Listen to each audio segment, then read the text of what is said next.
Or alternatively, he can define it thus: I am in this location. The sign of foulness is in that. Single quote. Section 41.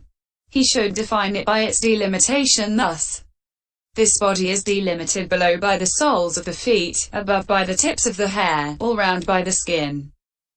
The space so delimited is filled up with 32 pieces of corpse. Or alternatively, he can define it thus: this is the delimitation of its hand, this is the delimitation of its foot, this is the delimitation of its head, this is the delimitation of the middle part of its body. Or alternatively, he can delimit as much of it as he has apprehended thus: just this much of the bloated is like this. Single quote. Section 42. However, a female body is not appropriate for a man or a male one for a woman. For the object, namely, the repulsive aspect, does not make its appearance in a body of the opposite sex, which merely becomes a condition for the wrong kind of excitement. To quote the Majjhima commentary, even when decaying, a woman invades a man's mind and stays there. That is why the sign should be apprehended in the 6 ways only in a body of the same sex. Section 43. But when a clansman has cultivated the meditation subject under former enlightened ones, kept the ascetic practices, threshed out the great primary elements, discerned formations, defined mentality, materiality, eliminated the perception of a being, done the ascetic's duties, lived the moral life, and developed the development, when he contains the seed of turning away from formations, and has mature knowledge and little defilement, then the counterpart sign appears to him in the place while he keeps looking. If it does not appear in that way, then it appears to him as he is apprehending the sign in the 6 ways. Section 44. But if it does not appear to him even then, he should apprehend the sign again in 5 more ways: by its joints, by its openings, by its concavities, by its convexities, and all round. Section 45. Herein, by its joints is, properly, by its 180 joints. But how can he define the 180 joints in the bloated? Consequently, he can define it by its 14 major joints thus: 3 joints in the right arm, 3 in the left arm, 3 in the right leg, 3 in the left leg, 1 neck joint, 1 waist joint. Section 46. By its openings. An opening is the hollow between the arm and the side, the hollow between the legs, the hollow of the stomach, the hollow of the ear. He should define it by its openings in this way. Or alternatively, the opened or closed state of the eyes and the opened or closed state of the mouth can be defined. Section 47. By its concavities. He should define any concave place on the body such as the eye sockets or the inside of the mouth or the base of the neck. Or he can define it thus: I am standing in a concave place, the body is in a convex place. Single quote. Section 48. By its convexities. He should define any raised place on the body such as the knee or the chest or the forehead. Or he can define it thus: I am standing in a convex place, the body is in a concave place. Single quote. Section 49. All round. The whole body should be defined all round. After working over the whole body with knowledge, he should establish his mind thus: the bloated, upon any part that appears clearly to him. If it has not appeared even yet, and if there is special intensity of the bloatedness in the belly, he should establish his mind thus: the bloated, on that. Section 50. Now, as to the words, he sees that the sign is properly apprehended, etc. The explanation is this: the meditator should apprehend the sign thoroughly in that body in the way of apprehending the sign already described. He should advert to it with well-established mindfulness. He should see that it is properly remembered, properly defined by doing that again and again. Standing in a place not too far from and not too near to the body, he should open his eyes, look and apprehend the sign. He should open his eyes and look 100 times, 1,000 times. Thinking, repulsiveness of the bloated, and he should close his eyes and advert to it. Section 51. As he does so again and again, the learning sign becomes properly apprehended by him. When is it properly apprehended? When it comes into focus, alike whether he opens his eyes and looks or closes his eyes and adverts, then it is called properly apprehended. Section 52.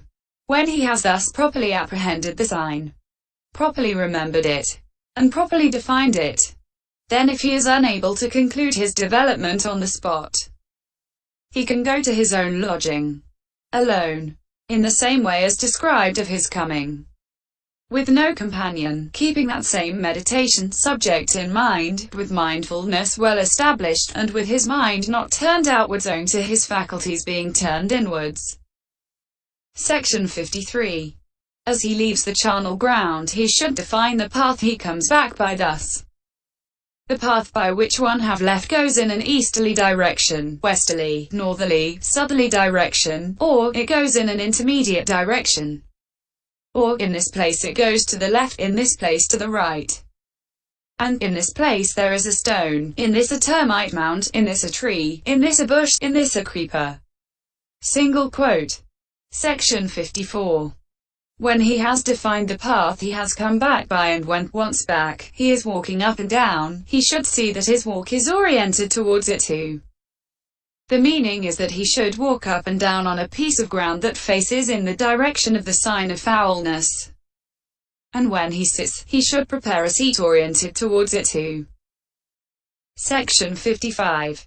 But if there is a bog or a ravine or a tree or a fence or a swamp in that direction, if he cannot walk up and down on a piece of ground facing in that direction, if he cannot prepare his seat thus because there is no room for it, then he can both walk up and down and sit in a place where there is room, even though it does not face that way. But he should turn his mind in that direction. Section 56. Now, as to the questions beginning with what is the purpose characterizing the surrounding signs, the intention of the answer that begins with the words, has non-delusion for its purpose, is this. If someone goes at the wrong time to the place where the sign of the bloated is, and opens his eyes for the purpose of apprehending the sign by characterizing the surrounding signs, then as soon as he looks the dead body appears as if it was standing up and threatening and pursuing him. And when he sees the hideous and fearful object, his mind reels, he is like one demented, gripped by panic, fear and terror, and his hair stands on end. For among the 38 meditation subjects expounded in the text, no object is so frightening as this one. There are some who lose jhana in this meditation subject. Why? Because it is so frightening. Section 57. So the meditator must stand firm. Establishing his mindfulness well, he should remove his fears in this way. No dead body gets up and pursues one. If that stone or that creeper close to it were to come, the body might come too. But since that stone or that creeper does not come, the body will not come either. Its appearance to you in this way is born of your perception, created by your perception. Today your meditation subject has appeared to you. Do not be afraid, bhikkhu. He should laugh it off and direct his mind to the sign. In that way he will arrive at distinction. The words characterizing the surrounding signs has non-delusion for its purpose are said on this account. Section 58. To succeed in apprehending the sign in the 11 ways is to anchor the meditation subject. For the opening of his eyes and looking conditions the arising of the learning sign. And as he exercises his mind on that, the counterpart sign arises. And as he exercises his mind on that, he reaches absorption. When he is sure of absorption, he works up insight and realizes arahantship. Hence it was said, apprehending the sign in their other 11 ways has anchoring the mind for its purpose. Section 59. The reviewing of the path gone by and come by has keeping the mind on the track for its purpose. The meaning is that the reviewing of the path gone by and of the path come back by mentioned is for the purpose of keeping properly to the track of the meditation subject. Section 60. For if this bhikkhu is going along with his meditation subject and people on the way ask him about the day, "What is today, Venerable Sir?" or they ask him some question about Dharma, or they welcome him, he ought not to go on in silence, thinking, "I have a meditation subject." The day must be told, the question must be answered, even by saying, "I do not know." If he does not know, a legitimate welcome must be responded to. As he does so, the newly acquired sign vanishes. But even if it does vanish, he should still tell the day when asked. If he does not know the answer to the question, he should still say, "I do not know," and if he does know it, he should explain it surely. 10. And he must respond to a welcome. Also, reception of visitors must be attended to on seeing a visiting bhikkhu. And all the remaining duties in the kandakas must be carried out too. That is, the duties of the shrine terrace, the duties of the Bodhi tree terrace, the duties of the apposita house, the duties of the refectory and the bathhouse, and those to the teacher, the preceptor, visitors, departing bhikkhus, and the rest. Section 61. And the newly acquired sign vanishes while he is carrying out these two. When he wants to go again, thinking, "I shall go and take up the sign," he finds he cannot go to the charnel ground because it has been invaded by non-human beings or by wild beasts, or the sign has disappeared. For a bloated corpse only lasts 1 or 2 days and then turns into a livid corpse. Of all the meditation subjects there is none so hard to come by as this. Section 62. So when the sign has vanished in this way, the bhikkhu should sit down in his night quarters or in his day quarters and first of all review the path gone by and come by up to the place where he is actually sitting cross-legged. Doing it in this way. I went out of the monastery by this gate. One took a path leading in such and such a direction. One turned left at such and such a place, one turned right at such and such a place. In one part of it there was a stone, in another termite mound or a tree or a bush or a creeper. Having gone by that path, one saw the foulness in such and such a place, one stood there facing in such and such a direction and observed such and such surrounding signs, one apprehended the sign of foulness in this way. One left the charnel ground in such and such a direction, one came back by such and such a path doing this, and 1 a.m. now sitting here. Single quote. Section 63. As he reviews it in this way, the sign becomes evident and appears as if placed in front of him. The meditation subject rides in its track as it did before. Hence it was said, the reviewing of the path gone by and come by has keeping the mind on the track for its purpose. Section 64. Now, as to the words, when he has established reverence for it by seeing its advantages and by perceiving it as a treasure and so come to love it, he anchors the mind on that object. Here, having gained jhana by exercising his mind on the repulsiveness in the bloated, he should increase insight with the jhana as its proximate cause, and then he should see the advantages in this way. Surely in this way one shall be liberated from aging and death. Single quote. Section 65. Just as a pauper who acquired a treasure of gems would guard and love it with great affection, feeling reverence for it as one who appreciates the value of it, I have got what is hard indeed to get. So too, this bhikkhu should guard a sign, loving it and feeling reverence for it as one who appreciates the value of it. I have got this meditation subject, which is indeed as hard to get as a very valuable treasure is for a pauper to get. For one whose meditation subject is the 4 elements discerns the 4 primary elements in himself.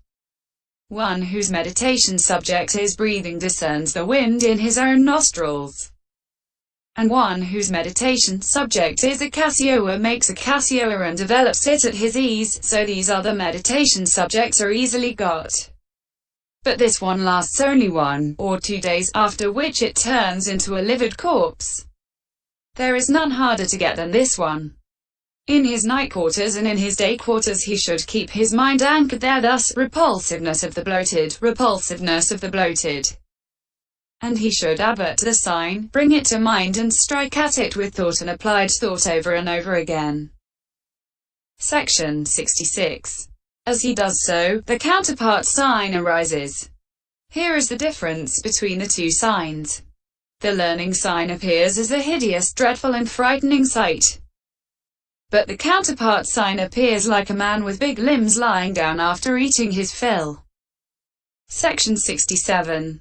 Simultaneously with his acquiring the counterpart sign, his lust is abandoned by suppression owing to his giving no attention externally to sense desires as object.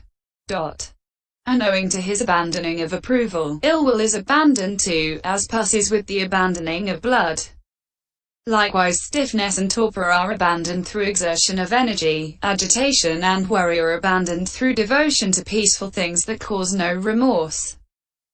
An uncertainty about the master who teaches the way, about the way, and about the fruit of the way, is abandoned through the actual experience of the distinction attained.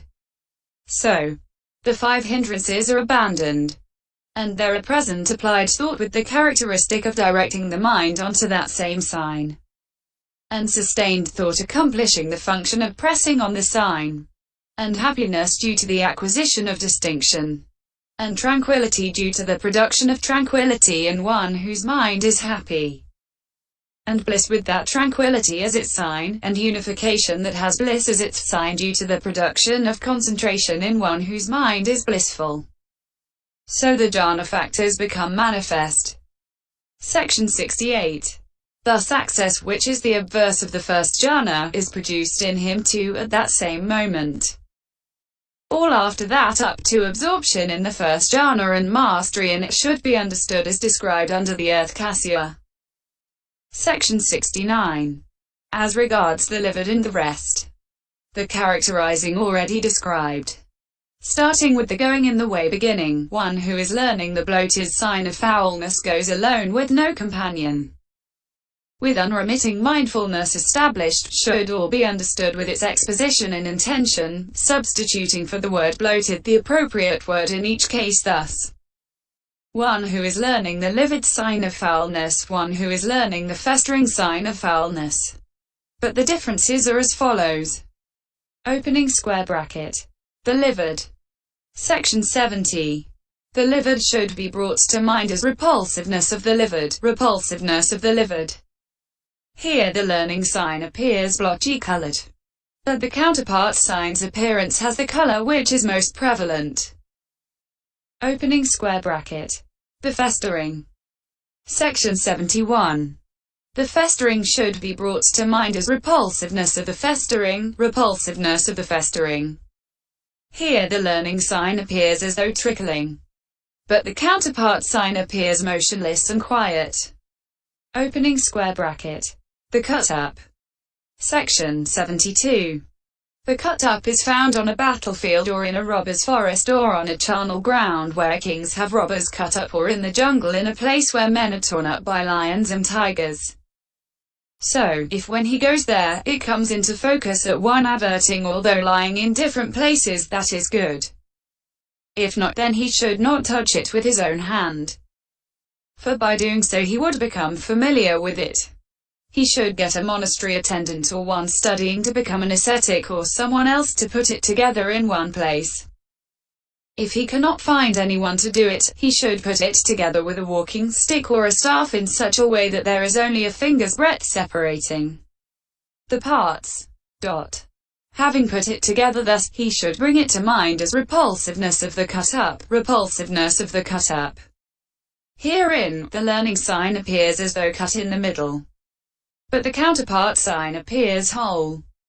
Opening square bracket. The Nord. Section 73. The Nord should be brought to mind as repulsiveness of the Nord, repulsiveness of the Nord. Here the learning sign appears as though Nord here and there, but the counterpart sign appears whole. Opening square bracket. The Scattered. Section 74. After getting the scattered put together or putting it together in the way described under the cut-ups so that there is only a finger's breadth separating the pieces. It should be brought to mind as repulsiveness of the scattered, repulsiveness of the scattered. Here the learning sign appears with the gaps evident, but the counterpart sign appears whole. Opening square bracket. The hacked and scattered. Section 75. The hacked and scattered is found in the same places as those described under the cut-up.